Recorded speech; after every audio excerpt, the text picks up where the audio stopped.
The most effective response to public embarrassment is rarely the cleverest one. It's the one that makes everyone notice who created the awkwardness. You and Rachel started at the same time, didn't you? You're standing at a work event with 3 other people. Before you can answer, the person adds, "She's running the entire department now." And there it is. You haven't been insulted exactly. That's what makes it effective. This is how public embarrassment usually works. Someone takes one fact, your job, your family, your age, and presents it as evidence that you've fallen behind. Then the room waits for your defense. Most of us provide one. Well, Rachel always wanted management, whereas I took time away, and actually I'm very happy. Now Rachel has a promotion and you have a witness statement. The calmer response is, "What would you like me to do with that information?" Not angrily, almost helpfully. The question is difficult to answer because the information had no useful purpose. And once the purpose has to be spoken aloud, the comparison begins to look less like conversation and more like someone bringing a measuring tape to drinks. Public embarrassment depends on pretending that the humiliation happened accidentally. A precise question makes the intention visible. Another version arrives disguised as assistance. You're setting up a presentation, completing a form, and someone announces, "Would it be easier if one of the younger people did that?" Notice the audience. Private help sounds like, "Would you like a hand?" Public help sounds like an emergency succession plan. You may feel tempted to prove your competence immediately. You explain that you use technology constantly. You own several passwords. You once restarted a router without contacting a help desk. There is a shorter response. "I'll let you know if I need help." It doesn't reject assistance. It rejects the assumption. The distinction is tiny, but the room feels it. You remain the person deciding whether help is needed. The other person is no longer permitted to appoint themselves your supervisor merely because they've located the settings menu. Then embarrassment becomes social. And before we continue, my book The Modern Woman's Guide to Everyday Elegance is a practical read you can finish in an afternoon. Link below. A friend mentions a weekend away you knew nothing about. "Oh, we didn't invite you because we thought it might be too much for you. Too late. Too noisy. Too expensive." The reason changes, but the hidden message remains. A decision was made about your capacity, and you are now expected to appreciate the consideration. This happens at every age. A new parent isn't invited because you're probably exhausted. A single person is excluded from a couple's holiday because it might feel awkward. Someone with less money is omitted because we didn't want to put pressure on you. After 40, the list becomes more imaginative. We didn't think you'd want to drive at night. Or, we thought you'd prefer something quieter. Your personality has apparently been transferred to a committee. The response is, "It's usually better to ask than decide for me." The sentence doesn't demand an invitation. That would miss the point. It simply restores your authority over your own yes and no. Sometimes that authority is taken in an even stranger way. Someone begins narrating you while you're standing there. "This is Helen. She's retired now, so she has plenty of time." Or, "This is Nina. Her children have all left home, so she's discovering herself again." You arrived as a person and, within 8 seconds, have been reduced to an informational leaflet. The introducer may mean well. They're providing context. Unfortunately, the context often sounds like the final paragraph of a minor biography. Most people laugh and allow the introduction to continue because correcting it feels impolite. But a calm interruption changes the relationship. "I can introduce myself. Thank you." Then you do. No lecture. You simply reclaim authorship. Speaking for someone is not always dominance. Partners fill in forgotten details. Friends tell stories together. Affection overlaps.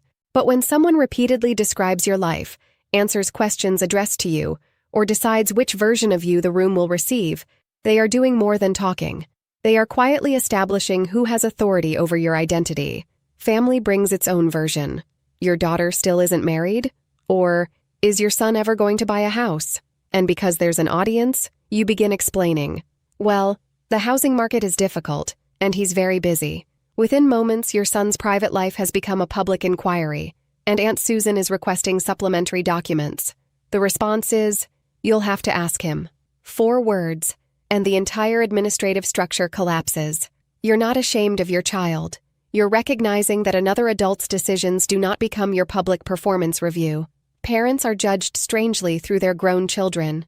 If the child marries, earns well, and produces an acceptable number of grandchildren, the parent is congratulated. If the child divorces, rents, changes careers, or rarely visits, someone turns to the parent with the expression normally reserved for a restaurant manager. "You'll have to ask him," returns the life to its owner. Then the questions become heavier. An aging parent needs care. Perhaps the family hires help, sells a house, or chooses assisted living. Someone who attended none of the appointments says, "You put your mother in a home?" The tone performs most of the work.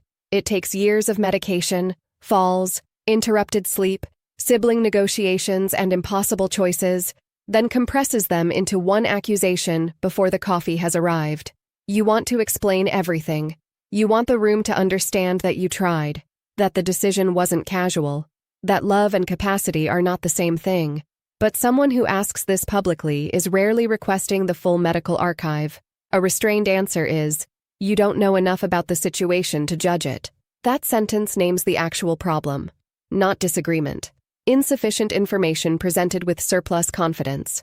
The opinion arrived before the knowledge, which is a remarkably popular delivery system. The response doesn't claim every difficult decision is perfect. It doesn't make you morally untouchable. It simply refuses to let private hardship become a public character trial. And then there are the remarks about ordinary signs of aging. You ask someone to repeat a sentence. "Time for a hearing aid?" You forget a name. "Senior moment." You decide not to drive somewhere unfamiliar after dark. Losing your confidence? The joke isn't really about hearing, memory, or driving.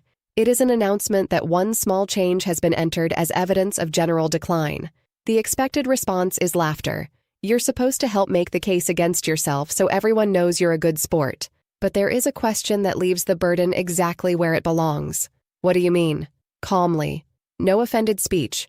No counterattack involving their hairline or short hands. Just the question. There is a humane distinction in all of this. People compare without thinking. They offer clumsy help. They make assumptions because they believe they're being considerate. Families ask intrusive questions because concern and curiosity occasionally borrow each other's coats. A decent person notices when they've crossed the line. They say, "I'm sorry. That came out badly." The revealing person is the one who needs you to accept the embarrassment. They insist they were helping. They call you sensitive. They appeal to the audience and begin producing character witnesses for their sense of humor. That reaction tells you what the original comment was trying to establish. Because public embarrassment is rarely just an unpleasant sentence. The 7 responses work because none of them argues with that interpretation. They expose who introduced it. You don't prove that you understand technology, deserve an invitation, raised your children correctly, or remain untouched by time. You let the room notice who needed to turn another person's life into a public ranking. And once that becomes visible, the embarrassment changes owners. Which of these situations have you experienced?